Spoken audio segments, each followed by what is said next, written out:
سلوا التاريخ كم مجدا سطرنا على صفحاته وبه تغنى. یا رحمان دی کی اشاره دیتا ده چې د الله رحمت عام ده، هر چا ته رسیږي. او رحیم دا په دې معنا سره چې د الله پاک رحمت خاص ده، عام په دنیا کې او خاص په آخرت کې. دې دنیا کې الله په کافر هم رحم کوي، تر مسلمان یې ژوند ډېر ښه برابر وي. خو هغه دنیا کې چې خاص رحمت او شفقت به الله په خپل مخلوق کې یوازې په مسلمان دی. نو پکار دا ده چې ښوونکي کې دغه صفت موجود وي. ښوونکی پالونکی ده، ښوونکی مربي ده، ښوونکی تربیت کوونکی ده، دا صفت د الله ده. لکه څنګه چې الله رحیم او رحمان ذات ده، ښوونکی به هم رحمان او رحیم ذات وي، په خپلو شاګردانو به شفقت کوي.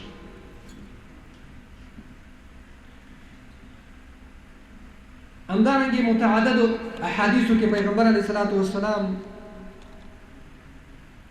ته الله پاک داسې حکم کوي: فبما رحمة من الله لنت لهم ولو كنت فظا غليظ القلب لانفضوا من حولك فاعف عنهم واستغفر لهم. پیغمبر علیه الصلاة والسلام ته خطاب کوي: ګورئ تاسو د رسول الله مبارک صلی الله علیه وسلم په وراثت باندې ناست یئ. انما بعثت معلما، نبی علیه السلام وایي، او معلم ښوونکی په جامعه کې په ټولنه کې تاسو یئ. هغه د پیغمبر علیه الصلاة والسلام مسند نن تاسو ته پاته ده. نو نبی علیه السلام تعالی څه وایي؟ داسې ورته وایي، وایي هغه لوی رحمت چې الله په تا باندې کړی، چې هغه نبوت او پیغمبري الله تا ته درکړې ده. اوس ښوونکی هم د دې آیت مصداق ده.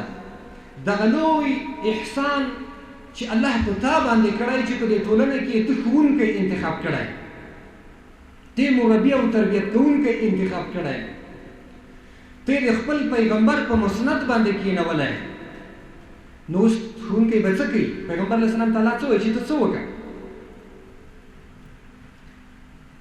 لنت لهم، په دوی شفقت کوه، مهرباني کوه، رحمت کوه، سختي او تیزي مه ورسره کوه.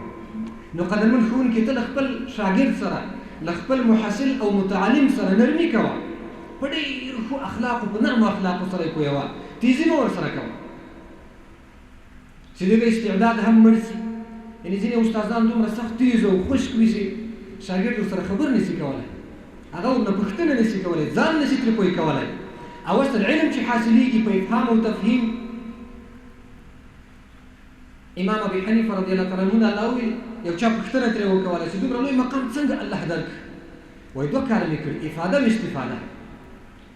نو هغه چې له تا نه استفاده ونشي کولی او د تا نه پوښتنه ونشي کولی، نو معلومه ده چې دغه درسي نظام ناقص ده، کمزوری ده، موږ تاسو خپل مسؤلیت نه ده ادا کړی. نو په کار دا ده چې په ښوونکي کې ماده د رحمت موجوده وي، ماده د نرمي په ده کې موجوده وي.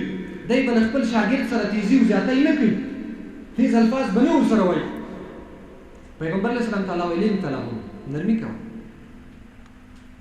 وروسته وایي ولو كنت فظا غلیظ القلب، که ته چېرته سخت زړی یې، بد اخلاقه یې، تیزو اخلاقو والا یې، نو بیا به څه وشي؟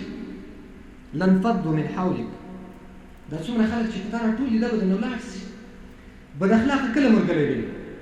ټول ملګري ورنه ځي. اصل کې ملګري د هغه چا ډېر وي، تعلق د هغه چا ډېر وي، او چا سره محبت ډېر وي چې هغه کې ښه اخلاق وي، نیک اخلاق. نو نبي علیه السلام تعالی وایي که ته بد اخلاقه وایي، بدخویه وایي، نرمي در کې نه وایي، نو دا څومره خلک چې در باندې راټول دي دا به نه راټولېدل، ټول به درنه تللي.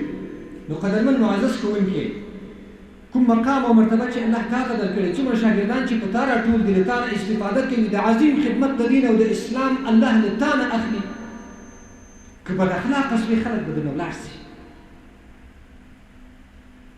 وله مخکې شفقت صاحب تاسو ته ویلې چې زموږ استازو محسنین ترې په تنګ ول چې ته نو څوک هم پسې خفه نه وو، خو ملګري نه درلودو، بد اخلاق یا همداسې و چې میتود د درس سره طریقه یې کمزورې وه، غلطه وه، شاګردان نه پرې استفاده نه کېده. همداسې استاز خو بیا استاز نه ده، معیوب استاز ده، هغه د استادي چې کوم حق ده هغه بیا نه پېژی کېږي.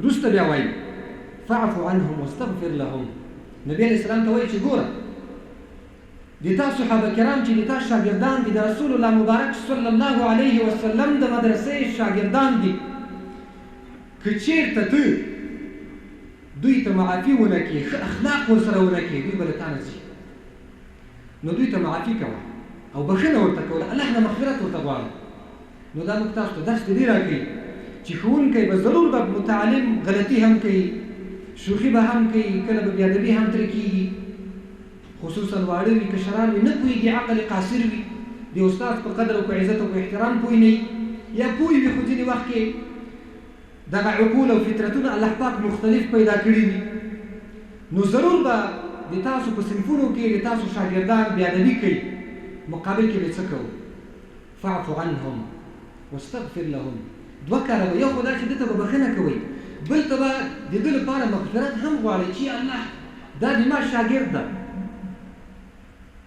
زه د دې استاذ یم زه د دې روزونکی مربي یم الله ته اصلاح ورته نصیب کړه هدایت ورته وکړه ادب پکې پیدا کړه اخلاق پکې پیدا کړه نو ګوره بښنه به هم خپلو شاګردانو ته کوئ او دعا به هم ورته کوئ ځکه د استاذ دعا د شاګرد لپاره ډېر زیاته مفیده وي ګوره دا به د تاسو تجربه وي دا بیخي بدیهي خبره ده دنیا کې هیڅوک نه غواړي چې د ده نه د بل څوک اوچت شي هیڅوک هم دا نه غواړي د هر چا طبیعت ته تقاضا کوي چې زه دې تر نورو نه ښه یم خو البته استاذ هر وخت په خپل شاګرد دومره مشفق او دومره مهربانه دا کوشش وي چې دا د ما شاګرد تر ما نه ښه شي همداسې ده که یعنې دومره شفقت استاذ کې وي په شاګرد باندې چې تر ما نه دې لوړ شي